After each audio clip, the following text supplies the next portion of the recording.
Now that NBA's Summer League is over, did the Lakers and Clippers accomplish what they needed? The question arises again, did Amari Bailey make a mistake by leaving UCLA basketball? And now that the second half of baseball season opens, let's break down what the Dodgers need in trades and if they could land Shohei Ohtani. Good morning, I'm James. This is your daily dose of sports and snark for the greatest sports city in the world, Los Angeles. This is the faithful Angelenos morning report. So it is July 17th, 2023. I'm in a terrific mood for a Monday, I gotta tell you. We are building something for LA sports here, and if you like being in the know about LA sports, click-clack the like button, click-clack the subscribe button. There's a notification bell. Hit that. It'll let you know when we drop new content. Sharing is caring. Let people know we exist and comment. There's always interesting stuff going on in LA. Now, before we get through the news and notes, a look at the scoreboard. Mets 2, Dodgers 1. It took the big budget bust in New York 10 innings to snap the Dodgers' 6-game winning streak. LA remains in first place regardless. And meanwhile, today, the Dodgers will be rolling down a little bit south to Baltimore. I love Oriole Park in Camden Yards. You really should go. They'll take on the Orioles at 4. Emmett Sheehan is 2-0 with a 4.35 ERA. Grayson Rodriguez, that's an interesting little name. He'll be pitching for Baltimore. He's 2-2 with a 7.35 ERA. Now, we have spoken at length about Max Christie during NBA Summer League, the second-year player for the Lakers. Mostly, though, about Christie, it was just the hype. I'm not saying he sucks. I'm not saying he won't make the team or he's not better than he was last year. But a lot of what I was noticing about Christie was hype. My thinking about Summer League was completely different because Christie is a 3-and-D guy. The Lakers have 3-and-D guys. So is he cracking the starting lineup? Highly unlikely. They also have guards. They have defense. What do they not have that they really need? Reserve centers. I mean, if you think about it, Anthony Davis doesn't like to play center. We've known that for years. And we have seen for years that Anthony Davis is injury prone. So to a guy like me, that made Colin Castleton, the undrafted free agent out of Florida, the key to the Lakers' entire Summer League. And it's not unusual to see an undrafted free agent for the Lakers become something after Summer League. Austin Reeves, for example. He now has generational wealth after only 2 years in the NBA as an undrafted free agent. So, looking at Colin Castleton. Mixed bag, to be honest. He was supposed to come in and be this solid rebounder, a decent passer. He struggled early in Summer League. And granted, that's only a handful of games. It's not a lot of action. He did get better as Summer League went on because it seemed to me that he gradually got acclimated with what the Lakers like to do. The Lakers finished Summer League against the Clippers on Sunday. Castleton grabbed 14 rebounds. He added 6 assists. Not a bad showing.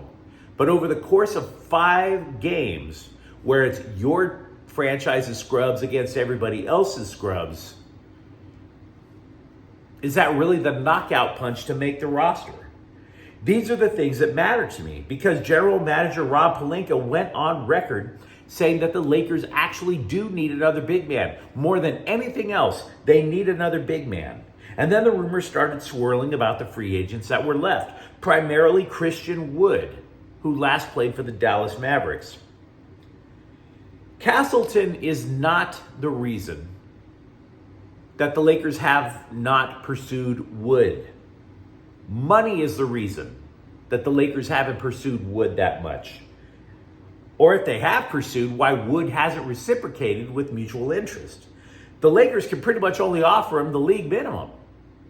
Wood just finished a 3-year, $41 million deal. $41 million minimum wage. Who's signing for that? Exactly. The market really has to shake out differently in order for Wood to wind up in a Lakers uniform, despite the fact that Wood carries a lot of baggage with him. So again, that's what made Castleton's performance so important to a guy like me.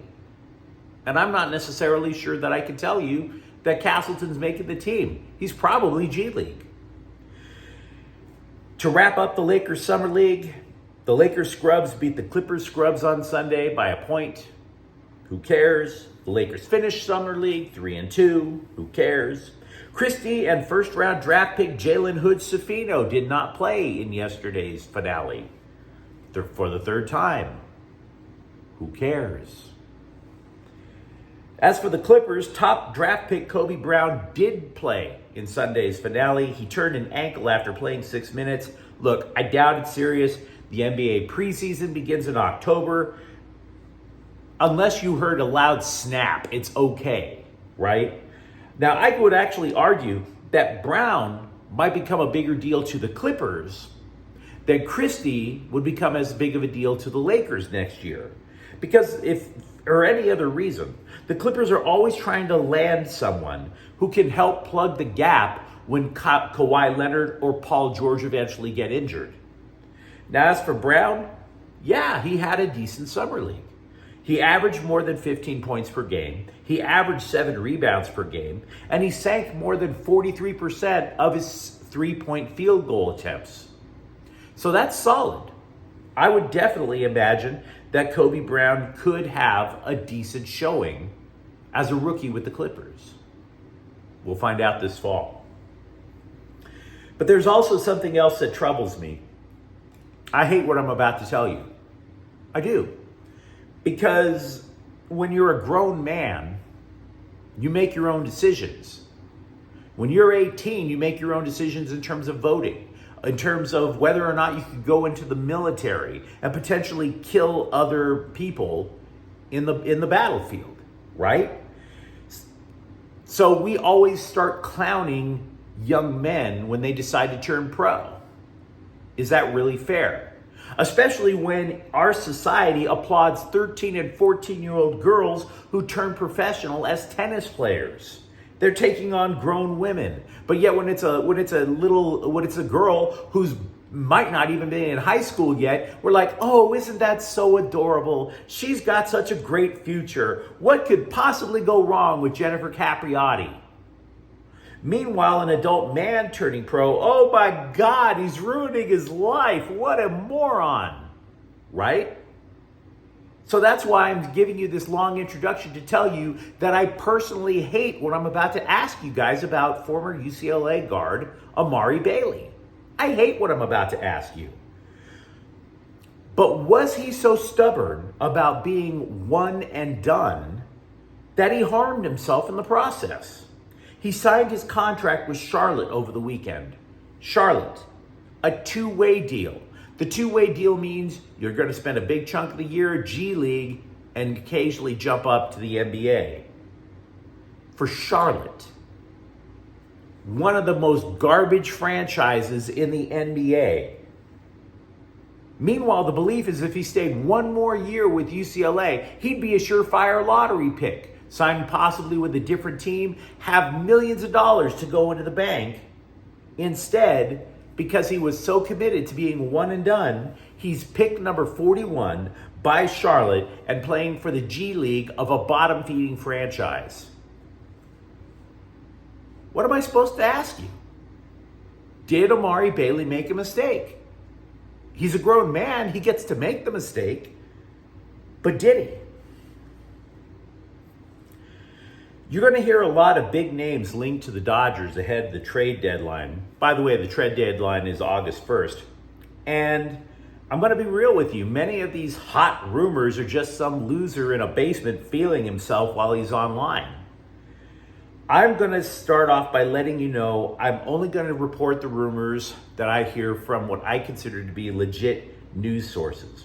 Reporters I have actual faith in, not radio shock jocks, not internet trolls. Because it matters. If you've watched this channel for a while, you would remember that during baseball's offseason, I had a dry erase board back there with a list of more than 25 players that the Dodgers were allegedly interested in. Just to prove that the vast majority of the rumors are garbage. Irresponsible. Even the Los Angeles Times is prone to panic, thanks to Bill Plaschke. Remember, just a week or so ago, Bill Plaschke wrote this long column, complete with exclamation points, demanding that the Dodgers trade for a starting pitcher now. Well, they didn't, and they're in first place. So shut the bleep up. I want to keep things simple before things get buck wild. Let's give ourselves a foundation before everybody starts going into things for clickbait. What do the Dodgers need? Because it is an incomplete roster, even though they have one of baseball's best records. I would say that they obviously need pitching, whether it's a reliable, non-injury prone starter or a reliever. That would be great. They could also use a right-handed bat. The lineup is left-handed hitting heavy. So, got that out of the way. The basics: pitching, relief and starting, right-handed hitting. Okay. You're going to hear a lot about Shohei Ohtani because the Angels are 9 games out in the American League West and 6 games out in the wild card. But it would take a king's ransom and then some for the Dodgers to land Ohtani in a trade. Remember, Artie Moreno wanted to battle the Dodgers for control of Los Angeles when he bought the Angels. He lost that battle big time. So, the Dodgers may have all the prospects under God's green earth, but they are still not necessarily the front runners to trade for Ohtani simply based on ego. If I were to wager who I think is the front runner to land Ohtani in a trade, it would be the Tampa Bay Rays. Yes, the Rays are super duper small market, but they do have a loaded farm system.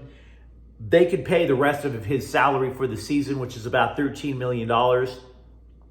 Especially when you think that the Rays would get a lot of money making a run for a World Series title. The thing is, there's no way they'd be able to keep Ohtani past this season. So the Dodgers would still be in the running in terms of free agency. The Angels also know that it would be really easy to spark a bidding war on Ohtani, which would make the asking price from the Dodgers spike. Absolutely. I could tell you 6 teams off the top of my head that would have legit interest, plus the means to make a major trade for Ohtani. And by the way, that includes NL West Division rivals in Slum Francisco and the Padres. But let's say the Angels really do want to stick it to the Dodgers for Ohtani. Say they go, we want 10 prospects for Ohtani. The Dodgers could do it. I'm not saying they will do it, but I want to give you this theory. They can do it. Now, the things that the Dodgers would run into is that, the Dodgers have the prospects, but 2 of their absolute best are catchers. The Angels have a young catcher that they really like in Logan O'Hoppe. So Diego Cartaya and Dalton Rushing are probably not going to be on that list. But if you recall, just a couple of weeks ago, we mentioned how Double-A Tulsa had a 6-man starting rotation. And all 6 of them, the scouts deemed, not just Dodger scouts, but across Major League Baseball, deemed all of them potential Major League starters. Everyone a legit Major League prospect. And the Angels have always needed more pitching. So, would you say, compile just this king's ransom of, say, Emmett Sheehan, Gavin Stone, Michael Grove, Ryan Pepio? Would you add Michael Busch? Would you add Andy Pages? Would that be the starting block for a massive haul to Anaheim to keep Shohei Ohtani? Just asking. Wide receiver Deshaun Jackson, once one of the scariest deep threats in the game, may have announced his retirement in a vaguely worded social media post. Quote, "Did it my way, 15 years strong. Never another like it." Vaguely worded, and I might add poorly spelled, but that's another story for another time. All you have to do to say that you're retired is just say, "Thank you, I'm done." But no, not this guy. I bring it up. He had a cup of coffee with the Rams in their Super Bowl winning season. He's a Long Beach native who played most of his 15-year career in Philadelphia. He also played with Washington, Baltimore, Tampa, and Vegas. He only played 7 games with the Rams. They did give him a ring for it, though. You could already tell he only had a little bit in the tank when he played with the Rams. His only touchdown, he just flat out smoked the guy on a deep route. And you're sitting there going, wow, Deshaun Jackson still got it. No, he didn't. But it was a successful career. Absolutely. So if that is your retirement announcement, congratulations. Enjoy the rest of your life. But you let me know what you think in the comments thread.